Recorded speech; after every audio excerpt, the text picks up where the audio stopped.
Pessoal, eu queria falar um pouco sobre a igreja do Senhor Jesus e sobre a obra consumada do Senhor, que é a igreja. Diga comigo, a igreja é uma obra consumada do Senhor. Tetelestai, né? Consumado está consumado. E você também é uma obra consumada do Senhor.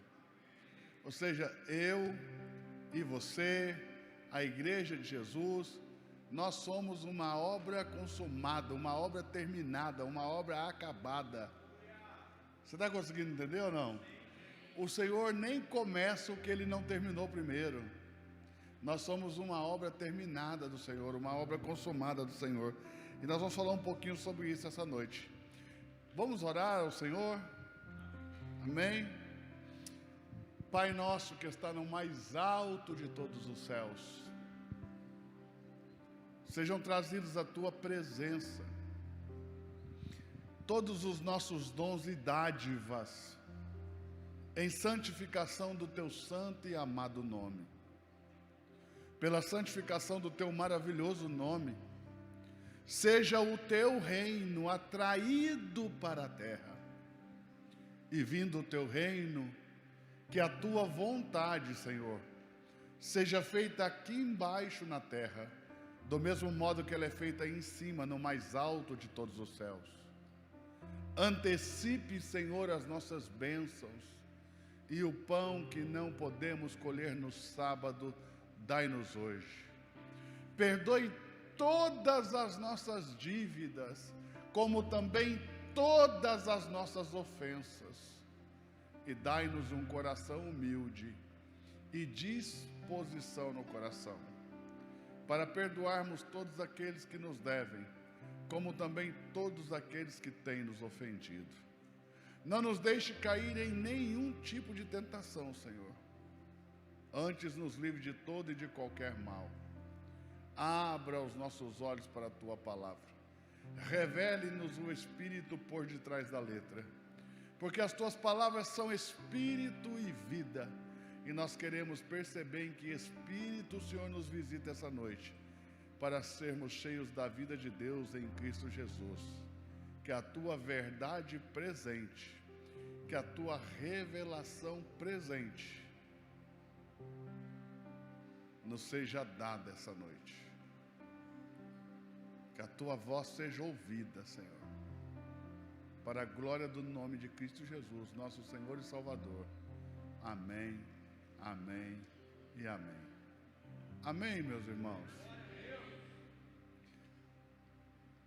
A igreja é uma obra de Deus. Eu vou dizer de novo. A igreja é uma obra de Deus. A igreja não é obra de homens. A igreja é uma obra de Deus. Você é uma obra de Deus.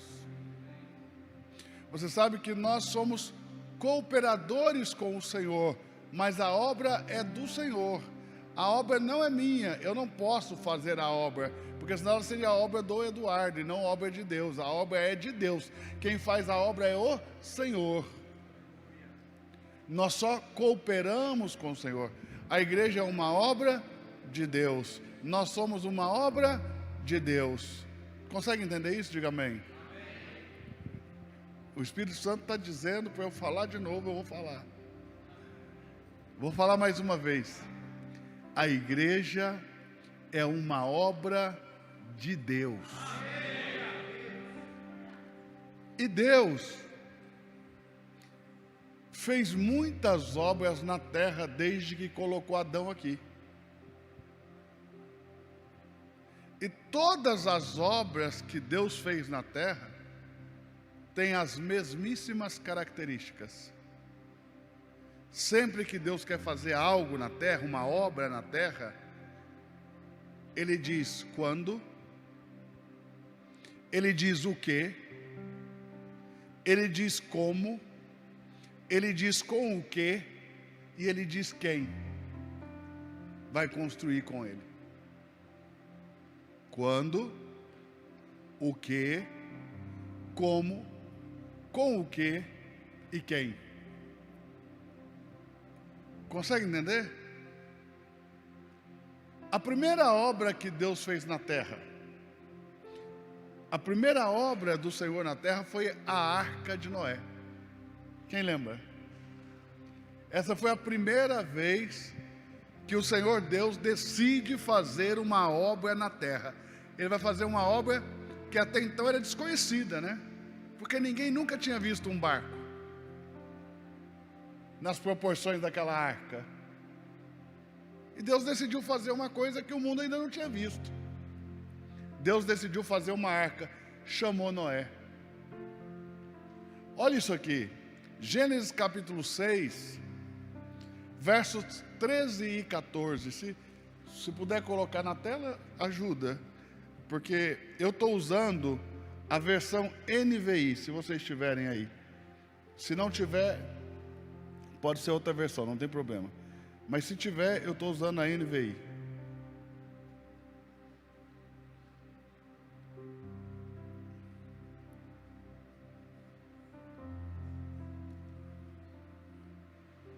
Conseguiu? Tá bom. Então disse a Noé, Deus disse a Noé: resolvi acabar com todos os seres humanos, porque a terra está cheia de violência por causa deles, e eis que os destruirei junto com a terra. Próximo.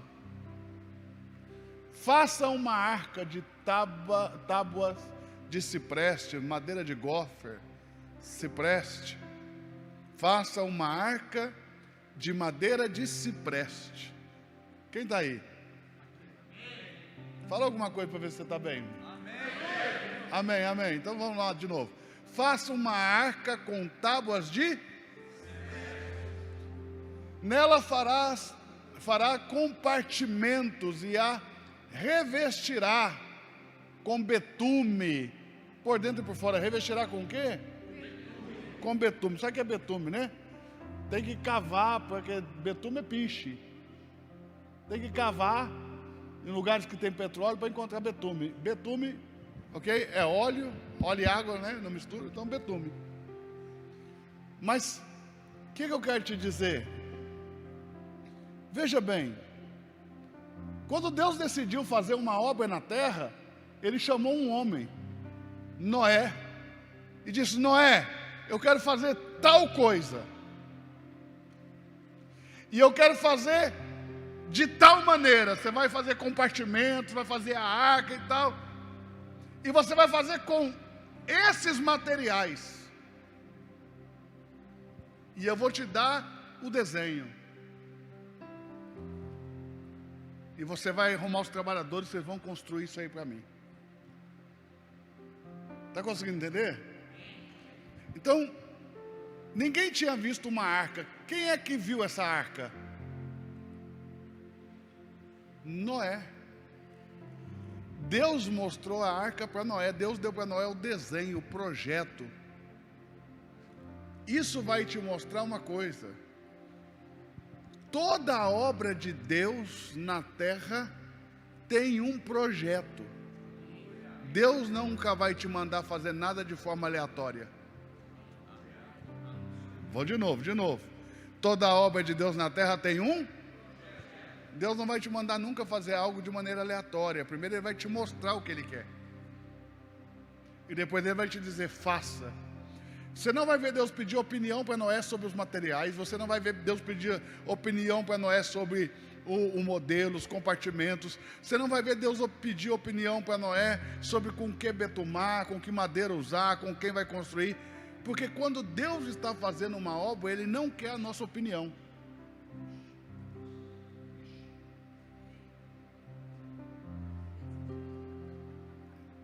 Ele só quer a nossa obediência. Vou falar de novo. Quando Deus está fazendo uma obra, Ele não quer a nossa opinião, Ele só quer a nossa obediência. Você está aí ou não? A igreja é uma obra de Deus. Então você vai aprendendo que igreja não é lugar para você ficar dando palpite, porque ela tem um desenho, ela tem um projeto. Entende ou não? Ela tem um modelo a ser seguido. Agora a minha pergunta é: se Noé resolvesse fazer a arca com a madeira de acácia, já que o cipreste está caro, e nós não podemos administrar mal os recursos do Senhor. A madeira de acácia também é madeira usada na construção naval, também é madeira usada para a construção marítima. A madeira de acácia faz o mesmo papel da madeira de cipreste.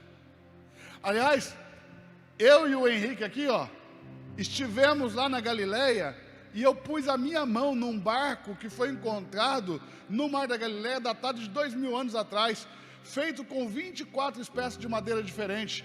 Uma delas, e a que predominava, acácia.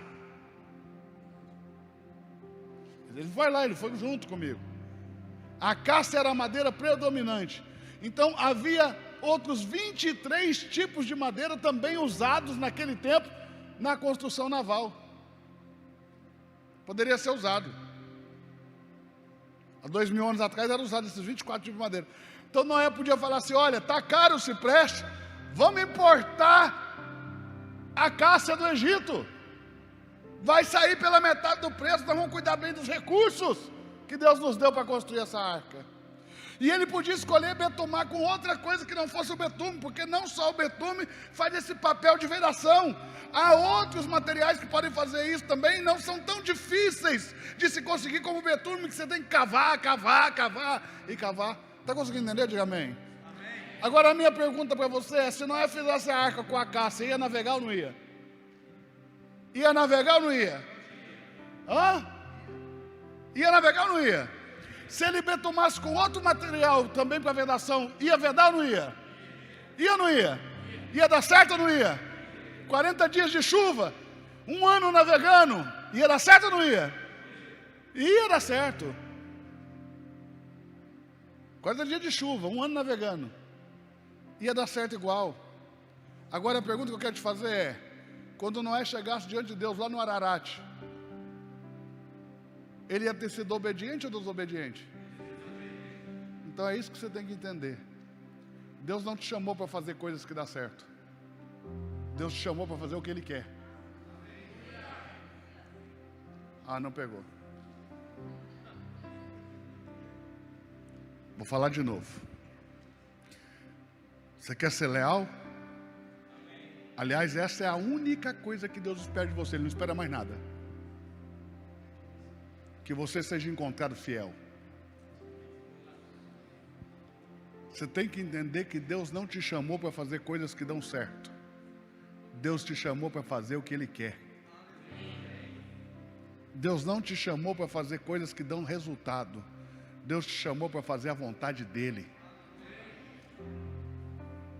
Deus não pode aceitar coisas edificadas por alguém que Ele rejeitou. Não pegou. Vou falar de novo. O Senhor não pode aceitar coisas edificadas por alguém que Ele rejeitou. Sabe, Gênesis capítulo 4 diz assim: e conheceu Adão a Eva, sua mulher, e ela deu à luz a um filho. E pôs o seu nome Caim, e diz: alcancei do Senhor um homem. Aconteceu ao cabo de uns dias que trouxe Caim do fruto da terra uma oferta ao Senhor. E trouxe mais o seu irmão Abel, das primícias do seu rebanho e da gordura deles. Rejeitou o Senhor Deus a Caim e a sua oferta, mas a Abel e a sua oferta aceitou o Senhor. Escute isso. Deus não rejeitou primeiro a oferta de Caim, porque a oferta de Caim era boa. Deus só não pôde aceitar a oferta de Caim porque rejeitou a Caim. Deus não manda ele trocar de oferta. Se a oferta fosse o problema, Deus ia falar: traz uma oferta nova. Mas Deus não falou isso. Deus falou: se você fizer o que é bom, você também vai ser aceito. Deus falou: mude de coração, mude de comportamento. Então Deus não pode aceitar a oferta de um homem que Ele rejeitou. Então, o que interessa para nós como igreja não é construir coisas que dão certo, mas é fazer aquilo que Deus quer. Você não foi chamado para fazer coisas que dão certo, você foi chamado para fazer a vontade de Deus. Quem está entendendo? Quem está entendendo? Você pode dizer isso para esse irmão que está ao seu lado? Diga, irmão, você não foi chamado para fazer coisas que dão certo. Olha aqui, olha para mim, olha para mim, olha para mim. Deixa eu falar uma coisa para você. Olha para mim, olha aqui, nos meus olhos. Olha aqui, olha comigo. Tem muita coisa dando certo que está totalmente reprovado.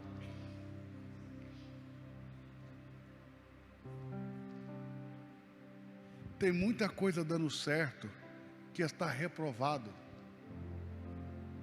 Por um simples detalhe, não é o que Deus quer. Não é como Ele quer. Não é do jeito que Ele pediu, não é com quem Ele pediu, não é no tempo que Ele pediu. Não é com o material que Ele pediu. Quem está construindo não é quem Ele pediu.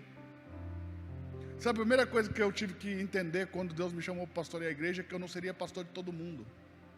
Porque nós não construímos com qualquer um, só com os escolhidos de Deus. Nós pastores temos mania de achar que a gente vai ser pastor de todo mundo, então a gente quer ser bonzinho com todo mundo. Mas nós não vamos pastorear todo mundo, nós vamos pastorear os que Deus nos deu. Jesus, o Filho de Deus, olha o que Ele disse. Ele disse o seguinte: todos os que o Pai me deu, esses eu guardei. O resto não é meu problema. O meu cuidado é com os que o Pai me deu. E dos que o meu Pai me deu, Ele disse, nenhum perdi. A não ser o que já era filho da perdição. Consegue pegar? Quem está conseguindo entender? Então, a Arca de Noé foi a primeira obra que Deus fez na terra. Quem pegou? Êxodo capítulo 26, verso 30. Vamos ver uma outra obra de Deus na terra. O tabernáculo. Quando Deus quis fazer a arca, chamou Noé. Quando Deus quis fazer o tabernáculo, chamou Moisés. Olha lá. Olha o que Deus vai dizer. Faça o tabernáculo de acordo com o modelo que lhe foi mostrado no monte. Poderoso ou não? Faça o tabernáculo de acordo com o modelo que foi mostrado no monte. Olhe bem. Deus chama Moisés para edificar um tabernáculo. Mas antes, Deus mostra para Moisés o modelo, o desenho, o projeto. Como que Deus faz isso? Deus chama Moisés da montanha e abre o céu. Aí Moisés, quando olha para o céu, vê um tabernáculo pronto. Não feito pela mão do homem. Um tabernáculo feito pela mão de Deus. Aí Deus fala para ele, olha bem, Moisés. Olha todos os detalhes. E construa o tabernáculo conforme esse modelo. Quem consegue pegar? Tem um texto que o Senhor vai dizer até assim, ó. Cuidado. Cuide em fazer tudo segundo o modelo que te foi mostrado. Hebreus capítulo 8, verso 1. Olha como está escrito.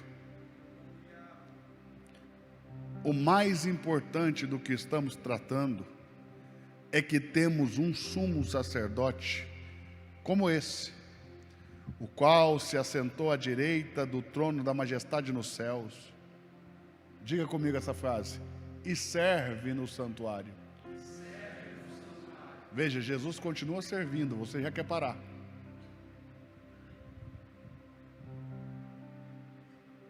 Ai, estou cansado. Ai, me sobrecarreguei. Ah, mas tem muita coisa. Jesus foi para a cruz e morreu, e continua servindo. Você nem morreu ainda e já quer parar. Olha isso.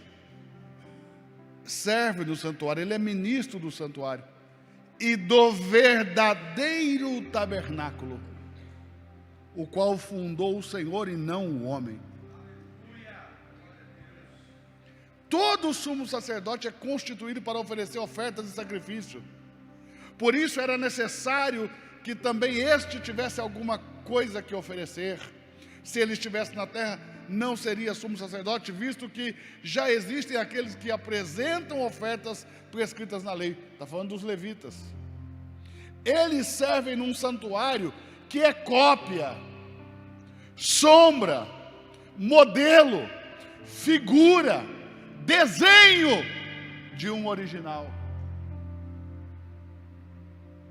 Está conseguindo entender ou não? Daquele que está no céu.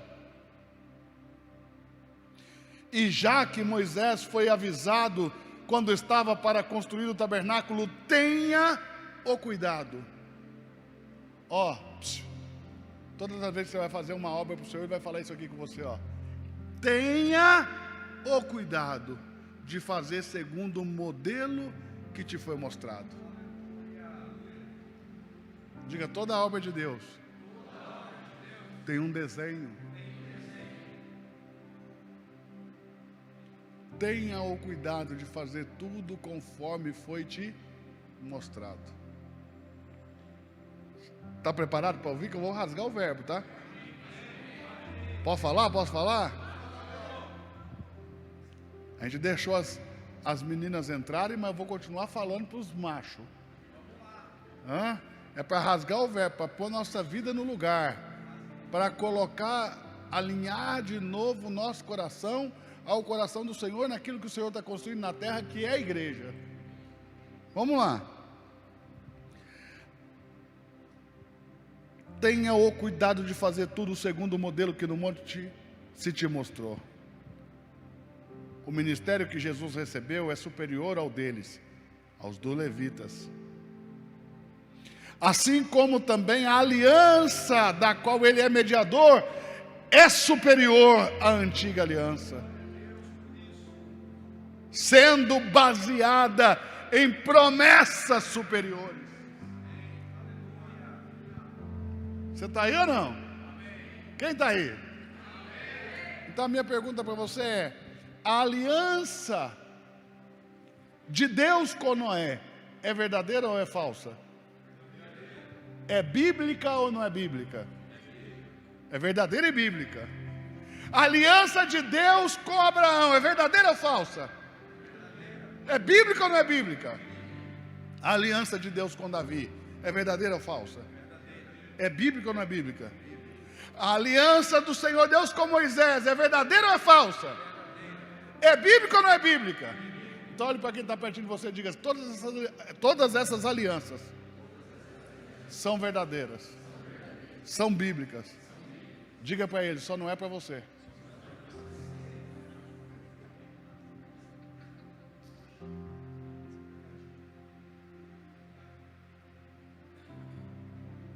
Porque a nossa aliança é a aliança com Cristo Jesus.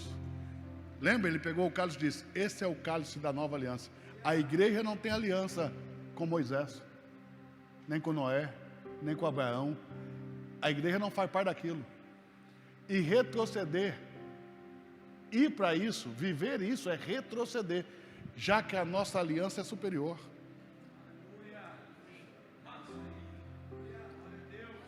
Viver a aliança de Moisés é descer do lugar que Cristo te colocou. Não pegou, não é possível isso daí. Vou falar de novo. Viver a aliança de Moisés é descer do lugar que Cristo te colocou. Cristo te colocou em uma aliança superior. E Ele disse: muitos profetas e justos desejaram ver o que vocês veem e não viram. Eles desejaram ouvir o que você ouve e não ouviram. Você quer voltar para lá? Só que a igreja brasileira, e essa doença não é só nossa, é latino-americana, é uma igreja híbrida, que vive com um pé na aliança de Cristo e o outro pé na aliança de Moisés. Mas entenda,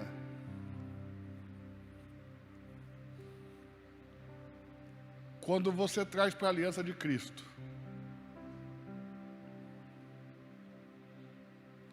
quando você traz para a aliança de Cristo,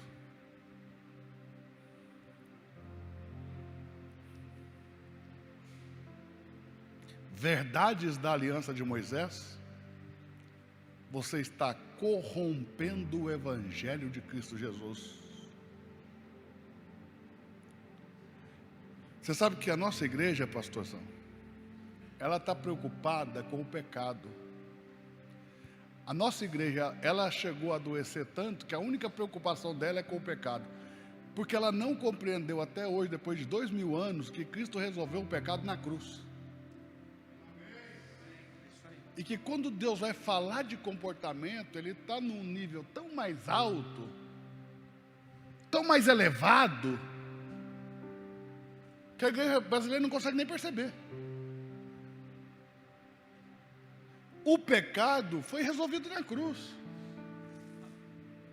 Está conseguindo entender ou não? Então, o que corrompe o evangelho não é o pecado. Ou você acha que Deus vai se surpreender com algum de nós? Você acha que Deus um dia vai colocar a mão na cabeça e falar: onde eu estava com a cabeça quando salvei esse?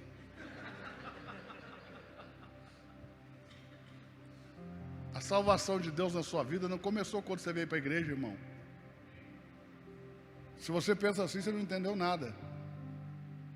Sabe quando começou a sua salvação? Quando Deus te conheceu antes da fundação do mundo. Vou falar de novo. A sua salvação começou quando Deus te conheceu antes da fundação do mundo. Olha como está escrito: aqueles que de antemão conheceu. Pode me ajudar a pregar, virar para quem está pertinho de você, diga: Ele te conheceu. E foi só porque Ele te conheceu que Ele te salvou. O Senhor nunca salvou alguém que Ele não conheceu. Então aqueles que de antemão conheceu, predestinou. Palavra teológica, né? Talvez difícil de compreender, vou traduzir. Aqueles que de antemão conheceu, marcou. Predestinar é isso, ser marcado, ser predestinado, ser marcado. Antes mesmo da fundação do mundo, Deus te conheceu, e no dia que te conheceu, te marcou. Amém. Não. Vou falar de novo. O Senhor te conheceu. E antes do Senhor te conhecer, você não tinha salvação. Você só foi salvo depois que o Senhor te conheceu. E quando Ele te conheceu, decidiu te salvar. E quando decidiu te salvar, te marcou. Por isso que está escrito: aqueles que antes conheceu, também predestinou. E aos que predestinou, chamou. E por que você está aqui? Porque você foi marcado antes da fundação do mundo. Ele chama todo mundo, só veio os marcados. Quanto de gente que já entrou dentro desse ambiente e nunca atendeu o chamado? Não foram marcados. Você pode colocar no púlpito, que ainda não vai ser salvo. Porque não se trata de que posição eu estou dentro de um prédio. Trata de ter sido marcado ou não. Aqueles que antes conheceu também predestinou. Aos que predestinou, chamou. E aos que chamou, justificou. Consegue entender? Você está justificado. Não. Aí não dá, eu vou ter que falar de novo. Você está justificado. O que significa isso, pastor? Significa que Ele matou o próprio Filho, Jesus, o unigênito Filho do Pai, e com o seu sangue Ele nos reconciliou. Fomos reconciliados com Deus por meio do sacrifício de Jesus. Você foi justificado. Deus nunca te condenou por causa dos seus pecados. Você não entendeu isso, não? Você já nasceu condenado, você não tinha feito nada de errado. Deus nos condenou por um crime só: o pecado. E Jesus morreu por um crime só: o pecado. Satisfazendo toda a sede de justiça de Deus. Se Deus cobrar de você, Ele vai estar cobrando 2 vezes por um crime só. E isso não seria justo. Por isso, para os justificados, já não há condenação. Para os que estão em Cristo. Porque do mesmo modo que você foi condenado só por estar em Adão, você é salvo só por estar em Cristo. Vou dizer de novo, você foi condenado só por estar em Adão, mas também é salvo só por estar em Cristo. Para que Deus seja justo, tem que ser assim. Por um homem veio o pecado, por um homem o pecado foi destruído, vencido. Por um todos são salvos, por um todos foram condenados, por um todos são salvos. Consegue entender? Então, aos que dantes conheceu, também predestinou. Aos que predestinou, chamou. Aos que chamou, justificou. Aos que justificou, glorificou.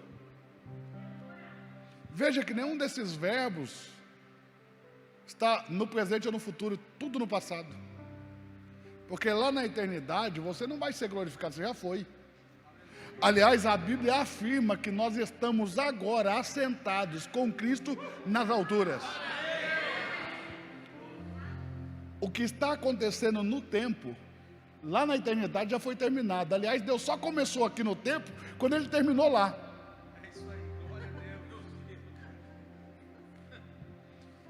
Quando você olha para você mesmo, um sentimento de desistir, uma vontade imensa de desistir. Você olha para você, olha para aquilo que Deus mostra que nós iremos ser, e você diz: eu estou tão distante que é melhor parar. E aí é que Deus aparece, dizendo para você o seguinte: veja a obra terminada.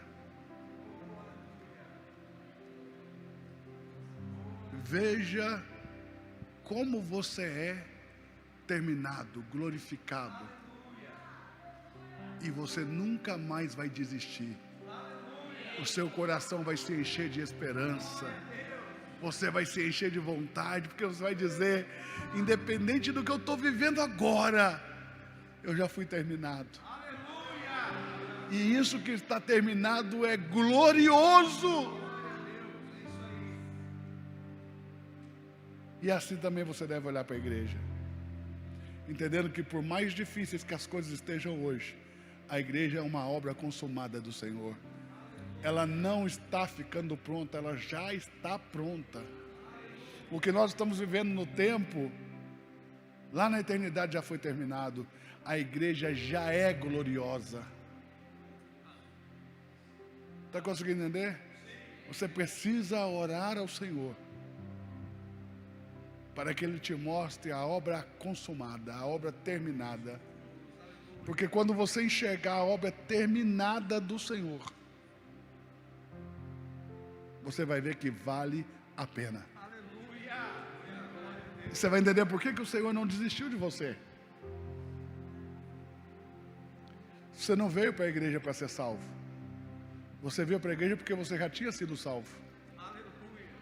Ah, pastor, mas eu aceitei Jesus aqui.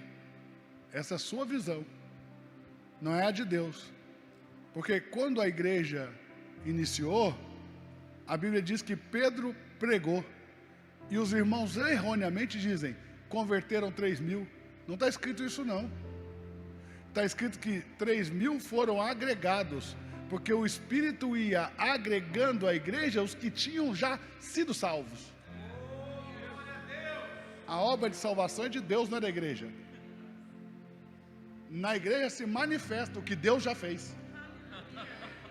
Quando alguém levanta a mão aqui no seu sermão, tira da sua cabeça, não tem nada a ver com o seu sermão. Senão um sermão ruim não ia ganhar ninguém. Então os irmãos que pregam os piores sermões do mundo ganham mais gente que o cara que prega bem. Porque não se trata do meu sermão, trata do que Deus fez ou não fez na vida das pessoas. E quando Deus fez, irmão, você pode falar nada com nada. Quando você falar, levanta a mão para receber Jesus, Ele vai vir. Porque já está feito, só está se manifestando. Ele acrescentava à igreja os que tinham sido salvos. Entende ou não? Pode me ajudar de novo? Diga para alguém aí perto de você: a obra é do Senhor. A obra é de quem? A obra é do Senhor. Aí ele diz para Moisés: faça tudo, tenha cuidado de fazer tudo conforme o modelo que eu te mostrei. Quem entendeu que tem um modelo? Moisés não pode sair inventando um tabernáculo. Ele teve que fazer segundo o... Você não pode inventar a igreja. Tem um modelo. Entende? E quando eu falo de modelo, gente, eu não estou falando de telão de LED, eu não estou falando de luz, eu não estou falando de parede. Não, estou falando da igreja de Cristo. Porque isso aqui que nós estamos falando aqui, LED, parede, luz, isso é um prédio. Deus tem um modelo para a sua igreja. Onde ela vai se reunir pode ser até debaixo de uma árvore. Mas a igreja, para ser igreja, tem que estar no modelo, tem que estar no desenho. Senão você está construindo qualquer coisa que não é igreja. Deixa eu falar para você. Não sei se você sabe, mas quando Deus ordenou para que se fizesse o templo chamado de Salomão, quem lembra disso? Deus não deu a planta para Salomão. Sabe para quem que ele deu a planta? Para Davi. 1 Crônicas capítulo 28, verso 11 e 12, vamos lá. Primeiro livro das Crônicas dos Reis. Não, se vocês quiserem que para também, vocês me falam, tá? Senão eu vou, porque aqui eu posso até amanhã cedo. Ó, primeiro livro das Crônicas dos Reis de Israel, capítulo 28, verso 11 e 12. E deu a Davi a Salomão, seu filho. Deu Davi a Salomão, seu filho, a planta do alpendre e dos seus edifícios. 28, 11. Isso. Olha lá. Dos pórticos do templo, dos seus edifícios, dos seus depósitos, dos andares superiores e suas salas, e do lugar do propiciatório. Pode passar? Entregou-lhe também as plantas de tudo o que o Espírito havia posto em seu coração acerca dos pátios do templo do Senhor e de todas as salas ao redor, acerca de todos os depósitos do tesouro do templo de Deus e dos depósitos das dádivas sagradas. Olhe bem, quem vai construir o templo? Salomão, por decreto de Deus, porque quem queria construir era Davi. Aí Deus diz: não, você vai construir não, sua mão está manchada de sangue, dá para Salomão. Mas a planta Deus deu para Davi, e falou para Davi: cuida que Salomão faça como esse modelo. Veja, toda a obra de Deus é igual, não muda. Por isso você tem que entender que a igreja também não é diferente, porque ela é uma obra. Deus está edificando, está construindo. A igreja tem fundamento, a igreja tem tijolos, tem pedras. Tijolos não tem pedras, pedras vivas. Tijolos quem tinha era Babel. A igreja tem pedras, mas tem fundamento, tem pedras. Deus está levantando um edifício. A igreja não é o templo do Espírito, é um edifício. Quem está conseguindo entender? Olha aí no verso 19 de 1 Crônicas 28. Verso 19, do mesmo capítulo aí. Disse Davi a Salomão: tudo isso, a planta, o projeto, o desenho, a mão do Senhor me deu por escrito, e Ele me deu entendimento para executar todos esses projetos. Então veja, Davi não vai construir, mas é Ele que sabe como é a planta. Vou de novo. Davi não vai construir, mas é ele que tem o entendimento de como executar. Então, Noé não foi quem pôs a mão para bater o prego na martelo lá. mas é ele que sabia como executar. Moisés não construiu a arca, quem construiu a arca, o tabernáculo, foi Oholiabe e Bezalel, mas era Moisés que sabia como fazer. Põe na sua cabeça que Deus levantou alguém que sabe como fazer o que tem que ser feito. Entre a arca e Deus tinha Noé, entre o tabernáculo e Deus tinha Moisés, entre o templo de Salomão e Deus tinha Davi, entre a igreja e Deus tem os ministros.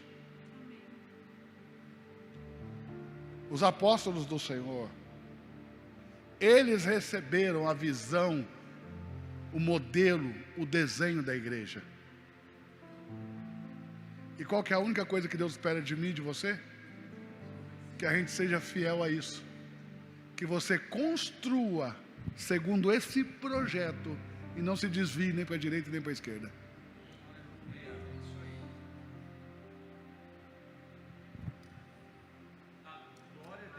Tem alguém aí? Então, é só isso que Deus quer de nós. Que a gente edifique segundo o modelo e não segundo o que dá na nossa mente.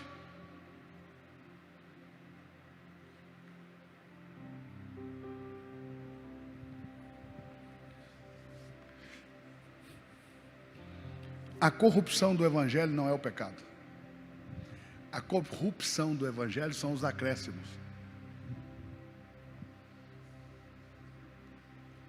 Lembra que o Senhor falou para os Gálatas? Ó Gálatas insensatos, através de Paulo, como vocês me surpreendem, passando tão rapidamente do Evangelho que vos foi pregado, o Evangelho da vossa salvação, para outro Evangelho, se bem que não é outro, é que alguns perverteram o Evangelho de Cristo. Diga como? Acrescentando. O que é que os Gálatas fizeram? Nós cremos que você só pode ser salvo por meio de Jesus. Recebemos o Evangelho. Agora, isso só vale para os que são circuncidados. É o acréscimo. E essa é a corrupção. Quando você traz coisas da aliança passada para a aliança presente, ou quando você tira coisas da sua mente e acrescenta, você perverte o Evangelho. Porque ele disse: quem crê em mim tem a vida eterna. Ele não disse quem crê e for circuncidado. Então a circuncisão era o acréscimo, era a perversão do Evangelho. Consegue entender? Mas a circuncisão é verdadeira, a circuncisão é bíblica, só não é para nós. Deixa eu te dizer uma coisa: o diabo não vai enganar a igreja com mentira. O diabo engana com verdades. Vai lá ver se ele mentiu para Eva. Ele apareceu lá para Eva. Você tem que tomar cuidado, engano não é mentira.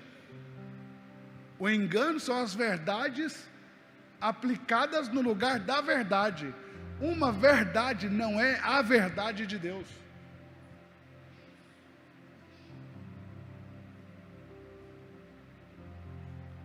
Entenda isso. Para o ímpio eles mentem. O diabo mente para o ímpio, que cai. Ele não vai mentir para você. Você não cai nisso. Se ele chegar aqui para você e falar que você tem que crer no Allan Kardec para ser salvo, você vai crer? Se ele chegar aqui e falar para você que é o Exu que carrega a sua bênção, você vai acreditar? Então não dá para ele mentir para você, pô.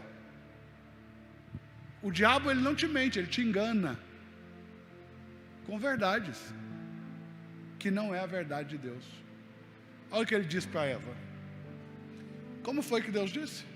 Vocês não podem comer das árvores do jardim? Aí Eva respondeu: não, das árvores do jardim comeremos, mas da árvore que está no meio do jardim, disse Deus: dessa não comereis, porque se comerdes certamente morrerás. Não pode comer. Aí Eva acrescenta um pouquinho, porque a Eva já estava pervertida no evangelho dela. Porque ela diz, o Senhor falou que não pode comer da árvore que está no meio do jardim, nem tocar. Deus não falou nada disso. Veja, quando você acrescenta coisas ao Evangelho, você o perverte e você se fragiliza diante do enganador, do sedutor do mundo todo. A resposta do diabo: certamente não morrereis. Vê? Mas Deus sabe que no dia em que você comer, seus olhos vão se abrir, você vai conhecer o bem e o mal, e você será como Deus. É mentira? Ela comeu, não morreu, os olhos dela se abriram, ela se tornou como Deus. O próprio Deus deu testemunho disso, dizendo: eis que o homem agora é como um de nós.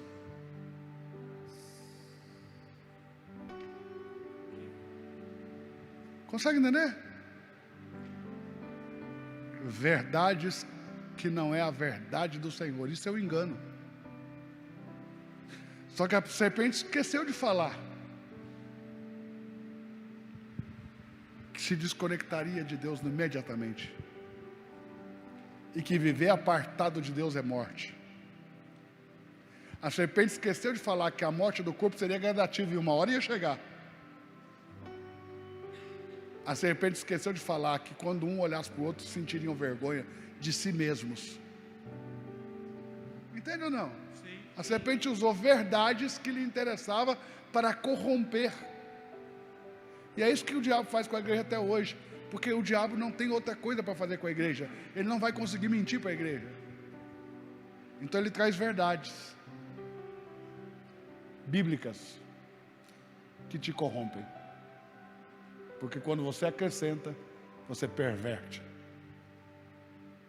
Quando você traz das alianças passadas para a aliança presente, você perverte.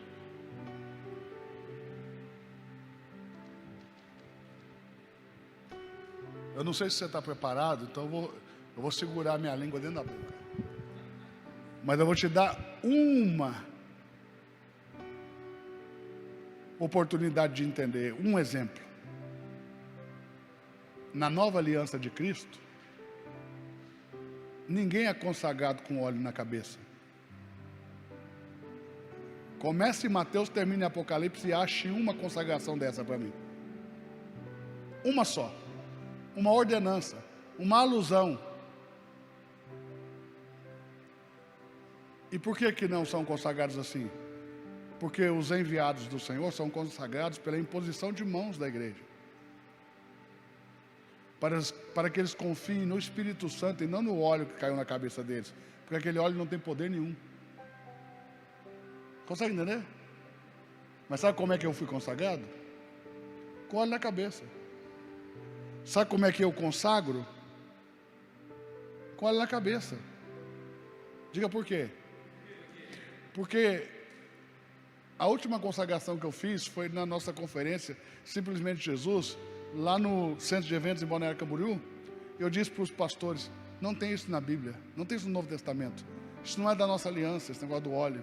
Então eu quero que vocês saibam que eu vou jogar isso na cabeça de vocês simbolicamente, porque não tem óleo, vocês são consagrados pela imposição de mãos da igreja, está escrito assim, é assim que é. E derramei o óleo. Quando eu derramei o óleo, o Espírito Santo falou para mim assim, ó: se você não tivesse derramado o óleo, eles não se sentiriam pastores.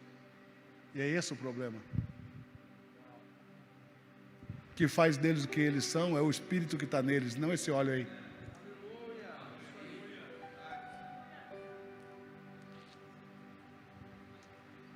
Não consagrei nunca mais ninguém,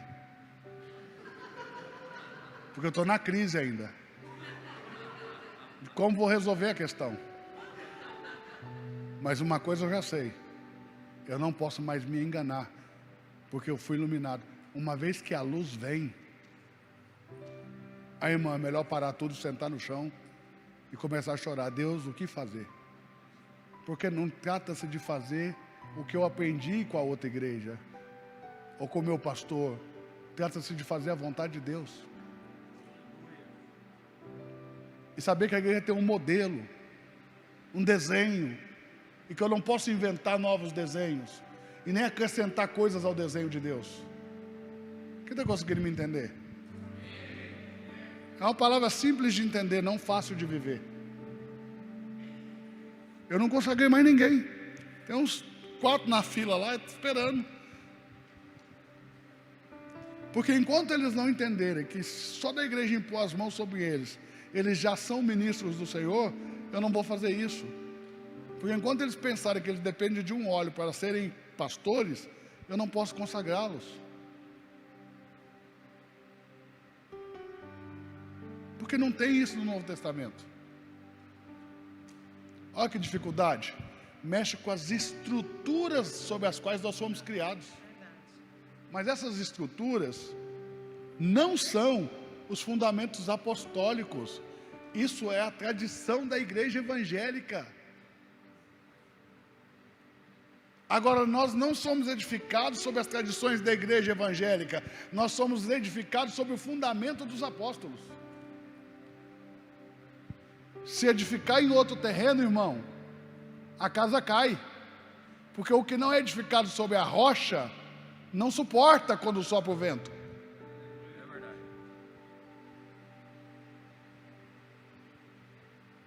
Quem consegue entender? Pastor, você veio aqui e joga uma bomba dessa?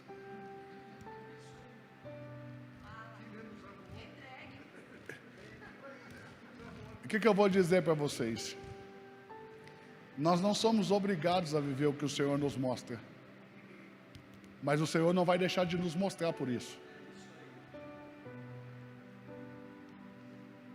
O Senhor mostra, nós fazemos as escolhas. Consegue entender? Quem consegue entender? Deus sempre vai te mostrar pronto primeiro. Ele mostrou para Moisés o tabernáculo pronto. Ele mostrou para João a igreja gloriosa, a igreja perfeita. Apocalipse no capítulo 1, verso 9 em diante, ele vai mostrar a igreja perfeita para João. Vamos ler lá? Verso 9, capítulo 1 de Apocalipse. Tem mais uns 10 minutos?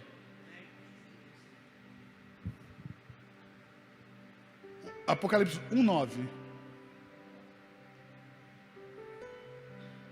Eu, João, irmão e companheiro de vocês no sofrimento e no reino e na perseverança em Jesus, estava na ilha de Pátimos por causa da palavra de Deus e do testemunho de Jesus. Vai. No dia do Senhor, achei-me no Espírito, no dia do Senhor.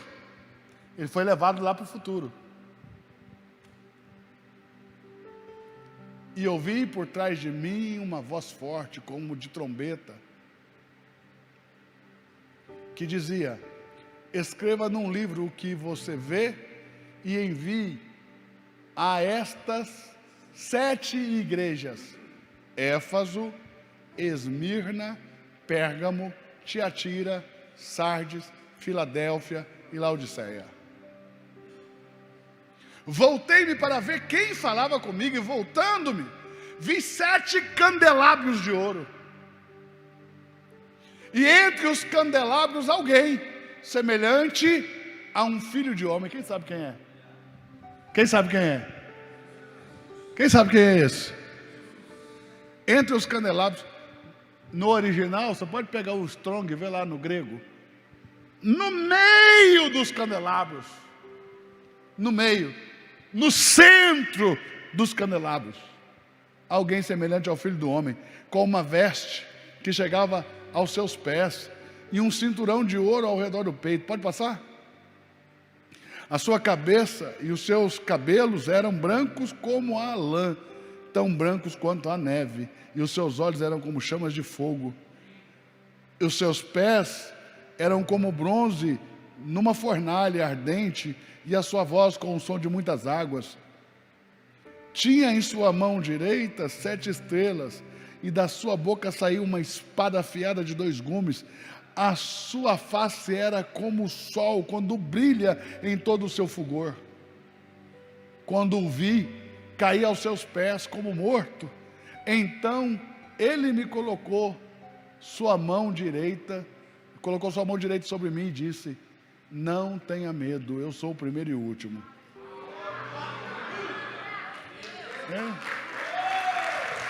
É Jesus. Eu sou o primeiro e o último. Vai. Pode passar. Sou aquele que vive. Estive morto, mas agora estou vivo para todo sempre. Tenho as chaves da morte e do Hades. Pode passar? Escreva, pois, as coisas que viu, tanto as presentes como as que acontecerão. Pode passar? Este é o mistério das 7 estrelas que você viu em minha mão direita, e dos 7 candelabros. As 7 estrelas são os 7 anjos das 7 igrejas, e os 7 candelabros são as 7 igrejas. Deus vai mostrar primeiro a igreja perfeita. Diga, qual é a igreja perfeita? É aquela que Jesus é o centro. A igreja está ao redor dele. Ele sempre quis ser o centro, você não entendeu? Ele mandou Moisés pôr o tabernáculo e depois montar um acampamento ao redor. Vai lá ver onde era o templo de Salomão. No meio de Jerusalém. A cidade ao redor. Sempre o centro. A igreja perfeita é a igreja que Jesus é o centro. Consegue entender ou não? E quando a igreja não é o que Deus quer, ela não tem a centralidade de Cristo. Então, por que o Senhor mostrou a igreja perfeita para João, antes de mostrar a João o que ele deveria escrever para as 7 igrejas? Porque as 7 igrejas, na verdade, falam de 7 igrejas, 7 tempos da história da igreja. As 7 igrejas falam da história da igreja, de toda a história da igreja, desde que a igreja nasceu até a volta de Jesus. E aí o Senhor vai falar de muitas dificuldades da igreja, e para que João não entre em desespero, Deus mostrou a igreja primeiro, terminada. A igreja terminada, ela tem Jesus como centro. Amém. E aí agora ele vai mostrar as igrejas. Ele começa em Éfaso. Éfaso quer dizer desejada. A igreja de Éfaso é a igreja desejada pelo Senhor. A igreja do primeiro momento ali, a igreja que nasceu, ela nasceu desejada, ela nasceu perfeita, do jeito que Deus sonhou ela. Ela vai começar a sua corrupção depois do ano 95, com a morte do último apóstolo João. Porque os apóstolos são os anjos da igreja. Quando diz ao anjo da igreja, está dizendo ao mensageiro. O mensageiro é aquele que está entre a construção e Deus. É o que tem a planta. São os apóstolos que têm a planta. Por isso que diz, fomos edificados sobre o fundamento dos apóstolos e dos profetas. Porque são eles que carregam as plantas. Eles carregam o modelo. Eles que dizem como executar. Então, como começa a carta à igreja de Éfeso? Conheço a sua obra e também o seu trabalho. Veja que obra é uma coisa e trabalho é outra. Tem gente que só trabalha para Deus, nunca fez a obra com Ele. E a tua perseverança, e que não pode sofrer aos homens maus, e que pusestes à prova aqueles que se diziam apóstolos e não são, e tu os achastes mentirosos. Suportastes perseguição por amor ao meu nome, e mantevestes a tua paciência e a tua perseverança. Tenho, porém, contra ti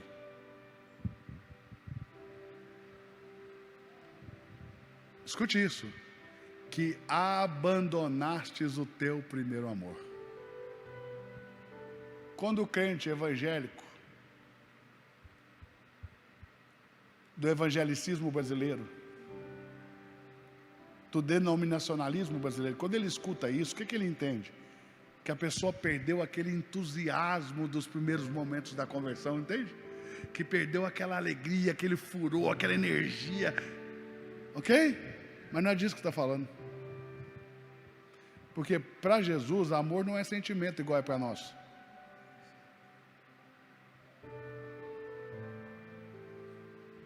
O amor para Jesus não é um sentimento.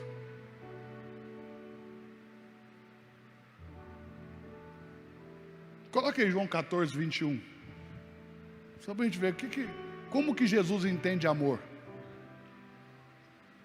João 14, 21.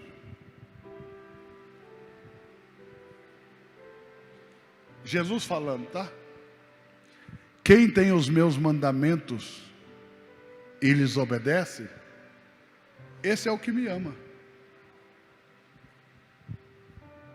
Para Deus, obediência é sinônimo de amor. É impossível amar sem obedecer. É impossível obedecer sem amar. É uma coisa só. Quando ele diz, tenho porém contra ti que abandonaste o teu primeiro amor, ele está dizendo, tenho contra você que você parou de obedecer. Arrependa-te. E ele não vai voltar, ele não vai dizer assim, ó, arrependa-se e volte a me amar como antes, e volte até aquele sentimento que você tinha no começo, e volte a chorar como você chora, não é isso? Volte a praticar as primeiras obras. Vê? Ele entende amor como obediência ao que ele pediu. Volte a fazer o que você fazia no começo. E é a única das 7 igrejas para que ele vai dar a oportunidade de se arrepender. Ele não vai falar isso para mais nenhuma. Porque essa aí consegue voltar. Porque assim que morreu o último dos apóstolos, começaram os excessos. A igreja hoje é cheia de coisas que não é evangelho. E restaurar a igreja não é uma ação do que nós vamos fazer para deixar a igreja melhor, é o que nós vamos tirar para deixar de atrapalhar. Eu digo e vou repetir, se nós os pastores não atrapalharmos, a igreja cresce sozinha. A igreja cresce naturalmente, é na natureza dela crescer. Só não cresce mais porque a gente atrapalha.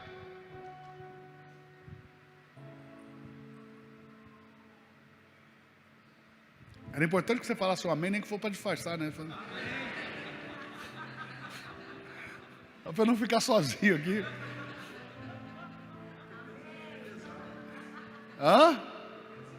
Mas é necessário. A gente passou a vida inteira na igreja com o pessoal fazendo cafuné na gente. O problema disso é que você não constrói igreja. Você constrói qualquer outra coisa que não pode ser chamada de igreja.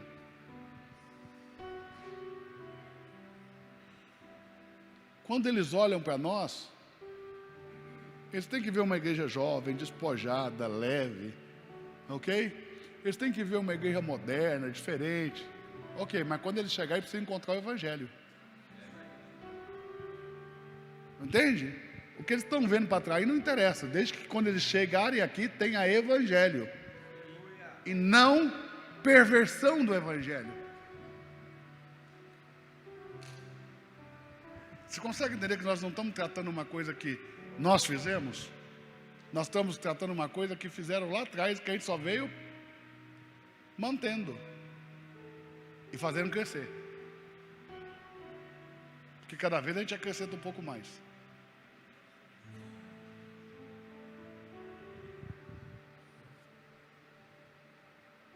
Então, volte à prática das primeiras obras. Quando não, diga comigo, quando não, eu virei a ti e removerei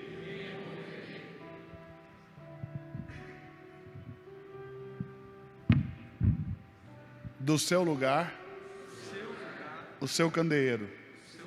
O que ele falou para João que é o candeeiro? O candeeiro não são as igrejas? Jesus não é o centro? Ele não vai remover o candeeiro? Então entenda, Jesus nunca sai da igreja, é a igreja que sai de Jesus. Eu vou remover você da centralidade. Eu não vou mais ser o centro. Você vai trabalhar em torno do nada. Você vai trabalhar muito em torno do nada. Removerei do seu lugar o seu candeeiro. Fez sentido? Jesus nunca vai deixar a sua igreja. Algumas igrejas é que deixaram Jesus. Perderam a centralidade de Cristo. Agora olha isso aqui. Quais são as primeiras obras? É simples. Se você olhar a igreja iniciando. Quando Pedro pregou que o Espírito Santo acrescentou aquelas almas, não deu tempo nem de dar curso de batismo.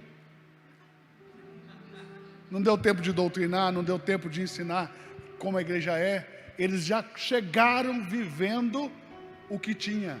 Diga o que tinha. Doutrina dos apóstolos, partir do pão, oração. Doutrina dos apóstolos, oração, partir do pão. Era o que tinha. Então quando ele diz volte às primeiras obras, está dizendo volte para a doutrina dos apóstolos. Não crie novas doutrinas. Volte para aquelas. Volte para a comunhão, volte para a oração, volte para o partir do pão. Consegue entender ou não? Então, nós podemos agora tirar mais uma semana estudando o que era a doutrina dos apóstolos, como os apóstolos revelou a igreja da maneira que Deus mostrou para eles. Paulo, diferente dos outros apóstolos, ele foi tão longe que ele disse o seguinte: aprove a Deus revelar seu Filho em mim.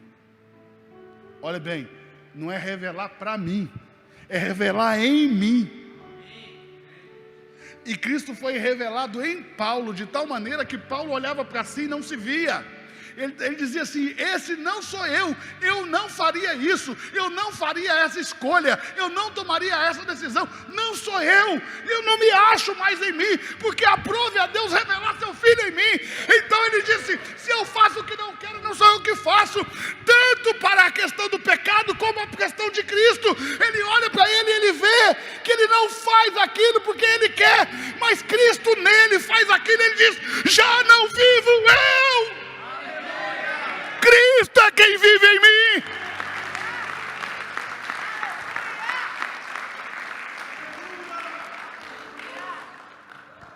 Aprove a Deus revelar seu Filho em mim. Paulo já não se achava. Paulo já não se via.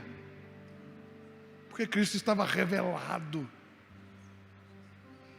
E você sabe por que Deus escolheu Paulo conta. Ele fala assim: deixa eu te contar porque eu fui escolhido. Em outro tempo eu era perseguidor, blasfemo, tinha cartas para mandar prender e até matar. E por isso,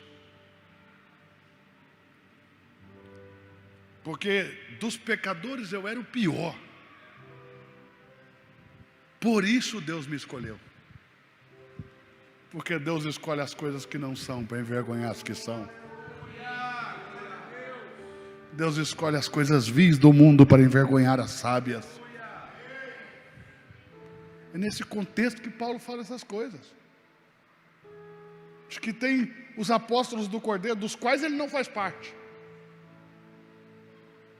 Ele não é um dos apóstolos do Cordeiro. Mas ele diz: aqueles que eram antes de mim, Deus me escolheu para envergonhá-los. Aliás, Paulo, depois que converte, fica 3 dias lá na casa de Judas, né? Ananias prega para ele, as escamas caem dos olhos, ele já sai pregando Jesus, Filho de Deus. Vai para a Arábia, 3 anos e meio lá. Nesses 3 anos que ele ficou na Arábia, quem discipulou Paulo foi Jesus ressuscitado. Quem discipulou Pedro foi Jesus encarnado. Quem discipulou Paulo foi Jesus ressuscitado. Paulo diz: ele apareceu para mim inúmeras vezes, incontáveis vezes, e me ensinou. Olha o que Paulo diz. Paulo não estava na ceia, o que ele diz? O Senhor me ensinou que na noite em que ele foi traído, ele tomou o pão, partiu. Paulo não estava lá não. Foi nesses encontros com Jesus que Jesus falou para ele. Depois de 3 anos na Arábia, ele diz: voltei. Fui a Jerusalém para encontrar aqueles que eram apóstolos primeiro do que eu, para ver se tinha alguma coisa para me ensinar. Não encontrei ninguém em Jerusalém, fiquei 2 semanas, não encontrei ninguém a não ser Cefas, Pedro Tiago, irmão do nosso Senhor, e João, as colunas da igreja. Se esses homens foram alguma coisa em algum tempo, não sei, mas agora não tinham nada para me ensinar que fosse de proveito. Paulo falou. O ensino dos caras se tornou irrelevante. Diga por quê? Porque eles começaram a acrescentar o judaísmo ao cristianismo. Eles começaram a acrescentar ao evangelho as práticas judaicas. Pedro chegou a ser tão cara de pau, a ponto de dizer: Deus me deu o ministério para o gentil. Ele só esqueceu de dizer que ele rejeitou. Que ele estava lá em Jope, na casa do curtidor, quando Deus desceu o lençol com os animais, mandou ele comer, ele não comeu. O Senhor falou para ele 3 vezes: come, ele não comeu. Depois ele vai pregar na casa de Cornélio, ele entende que os animais era pregação para os gentios. Aí diz: Deus me mostrou que ninguém chama imundo com o mundo, porque ele não faz exceção de pessoas. Já era tarde, porque quando ele rejeitou, Deus deu para Paulo.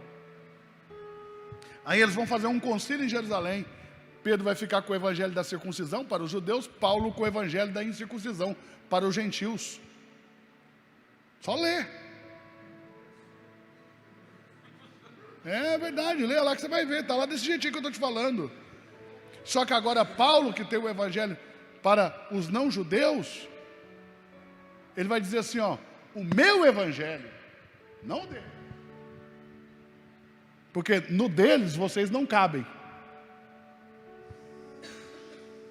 Aí Pedro vai comer em Antioquia, da Síria, e come com os gentios. Aí chegam os homens judeus que foram mandados por Tiago, ele se levanta e sai de perto para não corromper para não corromper a sua reputação, para os judeus não ver que ele estava comendo com o gentil. Aí Paulo vem e repreende ele na face: hipócritas, são menos cristãos os que não são judeus? Por que você levantou? Aí Paulo mostra para ele que ele nunca teve um chamado para os gentios, porque ele era um hipócrita. E Paulo fala o seguinte: a hipocrisia de Pedro foi tão grande que corrompeu outros irmãos e até Barnabé, que também era apóstolo como Paulo. Até Barnabé foi corrompido. Irmãos, só para a gente encerrar, sabe aqueles anjos? São os apóstolos. Você sabe o que significa apóstolo? Enviado. Pode pegar o Strong, clicar com o seu dedinho na palavra aí, vai lá: enviado. O que é um apóstolo? Um enviado, né? A ideia do apóstolo é apostelo, pombo enviado. É aquele pombinho que você amarrava uma mensagem na perninha dele e soltava para o meio do campo de batalha com uma mensagem. O apóstolo é um enviado de Deus. E nós temos quantos apóstolos no Novo Testamento? Inúmeros. Inúmeros apóstolos. A igreja brasileira não consegue achar mais de 12 ou 13. Entende? Porque ela encontra os 12 apóstolos do Cordeiro, conta com Paulo e diz: é 13. Não, 12 são os do Cordeiro. Depois você tem os apóstolos do Espírito. E ainda tem os apóstolos da igreja. Entende? Barnabé era apóstolo. E quase todo mundo que ensina no Brasil Bíblia desconhece o fato de que Barnabé era um apóstolo. Quase todo mundo que ensina a Bíblia no Brasil desconhece o fato de que Barnabé era um apóstolo, porque eles acham que só Paulo era apóstolo. E sabe quando eles se tornaram apóstolos? Põe aí Atos capítulo 13, verso 1. Vou te mostrar quando eles se tornaram apóstolos. Eles vão se tornar apóstolos agora, em Atos 13, 1. Vamos lá, vamos lá. Na igreja de Antioquia havia profetas e mestres. Havia o quê? Havia o quê? Aí eu já ouvi alguém dizer: profetas e mestres levantam apóstolos. Mentira, leia direito, não caia no engano. Na igreja de Antioquia tinha profetas e mestres: Barnabé, Simeão, chamado Níger, Lúcio de Cirene, o negro, Cirineu, Manaém, que fora colosto de Herodes, o tetrarca, né? Foi irmão de leite, ele mamou na mesma mulher que Herodes, o tetrarca, e Saulo. Pode passar, verso 2? Enquanto adoravam ao Senhor e jejuavam, disse o Espírito Santo. Quem levanta apóstolos é o Espírito. Não é profetas e mestres. Homens, os apóstolos não são nem da igreja. Eles são dados à igreja. Apóstolo não precisa de igreja igual ovelha, precisa ficar congregando. Aliás, se ele ficar, ele estraga tudo. Ele atrapalha, ele tem que ir embora. O negócio dele é implanta e vai implantar de novo.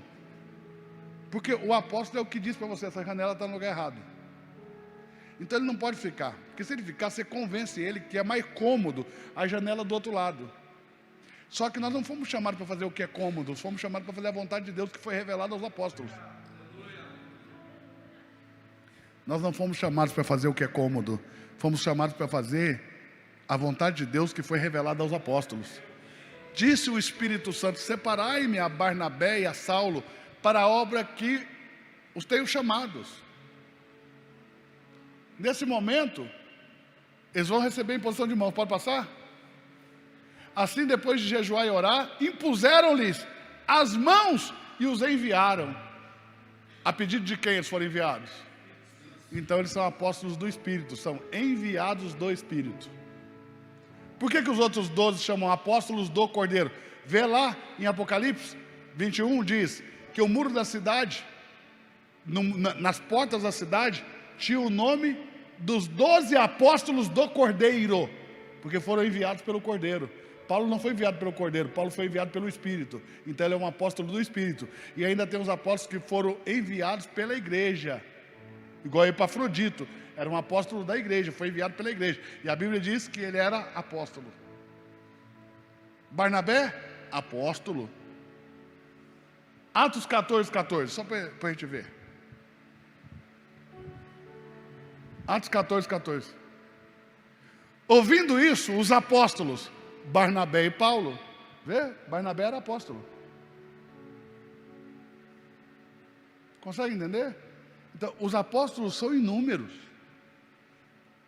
Os do Cordeiro são 12, não tem mais que isso. Os do Espírito são muitos. Os da igreja, muito mais. No Brasil, nós temos dificuldade de aceitar o ofício apostólico que Deus nos colocou,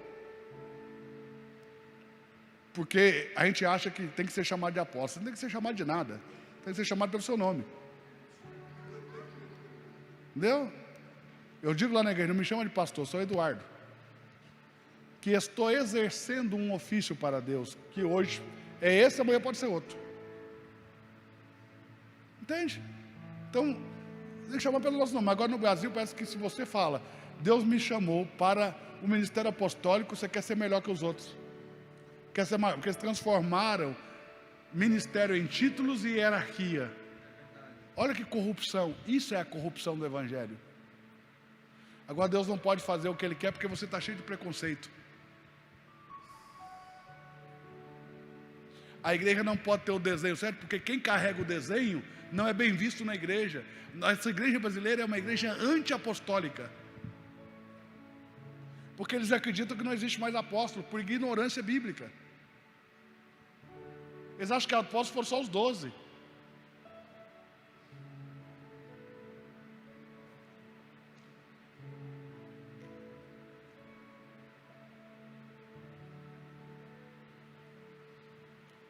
Como que nós vamos edificar a igreja se aquele que tem o desenho é rejeitado?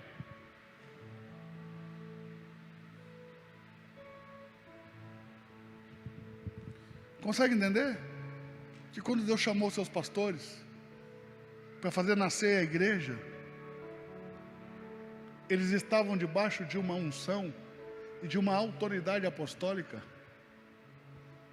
e que por mais que você chame ele de pastor, ou chame pelo nome, a função é apostólica. Só põe fundamento para a igreja nascer um apóstolo, outra pessoa não põe.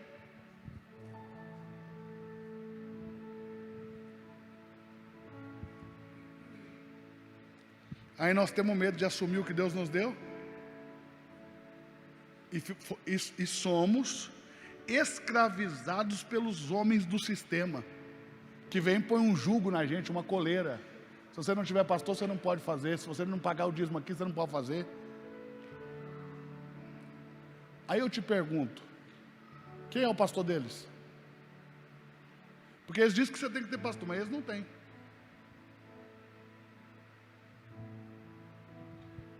Quem era o pastor de Paulo? Desculpe. Pastor Eduardo, você está pregando contra os pastores? Não é isso, irmão, me entenda. Eu só estou pregando a liberdade do Espírito com aqueles que Ele chamou. Não tente parar aquele que foi levantado pelo Espírito. Não foi por vontade de homens. Tentaram parar Paulo o tempo inteiro. Veja, Paulo, apóstolo de Jesus Cristo pela vontade de Deus e não dos homens. O que falaram para Paulo? A estratégia é a mesma até hoje. O que falaram para Paulo em Jerusalém? Pode ir lá fazer o que você falou. Ele diz assim, ó, pela graça que me foi dada, eles me permitiram, Pedro, Tiago e João, exercer o ministério para incircuncisão. Colocaram sobre mim a destra da comunhão e puseram sobre ele a mão. E disseram, vai, só não esqueça de mandar os donativos para os pobres de Jerusalém. Então ele tinha que levantar a oferta. 2 Coríntios capítulo 8, 9, 10 é Paulo brigando com isso, que ele tem que pegar toda a oferta e mandar lá para Jerusalém. Só que não era deles, não era de Jerusalém, porque não foram eles que implantaram. Aí Paulo disse, nunca fui pesado para vocês os coríntios, mas para vocês nascerem eu tive que despojar outras igrejas, para não ser pesado para vocês, porque vocês têm que mandar para lá. Mas eles não podem construir sob fundamento alheio e nem podem se apropriar de algo construído não por eles. Eles não podem se beneficiar daquilo que não foi eles que construíram. Mas puseram uma coleira em Paulo. Até hoje é a mesma história. E nós temos que entender, nós, essa geração que Deus levantou pelo Espírito, que essa igreja de sistema corrompida não pode colocar uma coleira em nós para tentar nos guiar, porque nós somos dirigidos pelo Espírito Santo. Não é pelos homens que têm poder. Temos que deixar de ter medo de homens corrompidos e voltar a ser a igreja de Jesus, entendendo que na igreja de Jesus só existe uma autoridade de fato e de verdade. Essa autoridade é Cristo, o cabeça da igreja. Todas as demais autoridades na igreja são representativas. Elas representam a Cristo, elas não são a autoridade.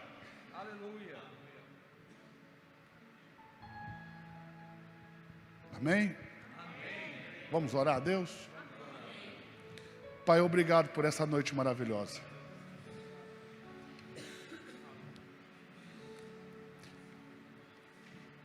Qual é a diferença, Senhor,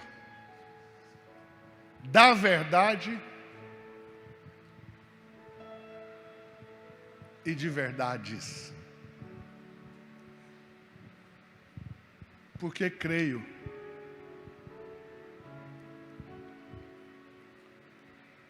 que estou ouvindo a verdade e não mais uma verdade. É simples, Senhor. O Senhor nos ensinou. A verdade produz vida. A verdade dá fruto. E o fruto não é resultado do esforço humano. Porque o galho ligado à árvore produz naturalmente, sem força.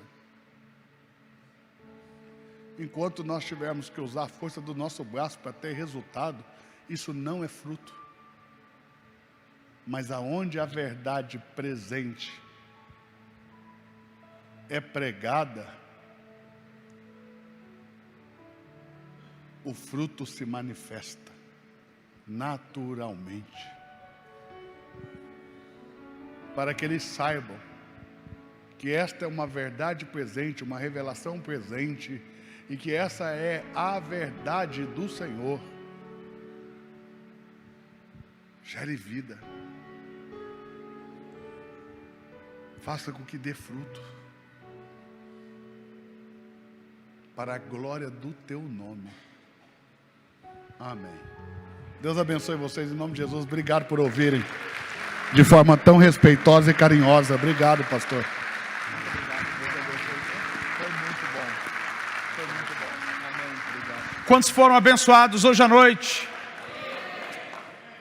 A gente já vai ser liberado, mas eu gostaria de fazer uma declaração pública aqui. A gente fala sempre isso, mas eu acredito que seja até à luz do que o pastor pregou. Nós queremos cada vez mais ser uma igreja ao redor da presença, que Cristo seja o centro, e publicamente eu digo que Ele faça o que for necessário, doa a quem doer, mas que Ele nos torne a verdadeira igreja, submissa a Ele, que é o cabeça, e que a gente esteja conectado a Ele, conectado pelo amor, para que a gente esteja conectado uns aos outros. Quero também declarar algo sobre a sua vida. Não seja apenas um crente de banco, como o pastor declarou.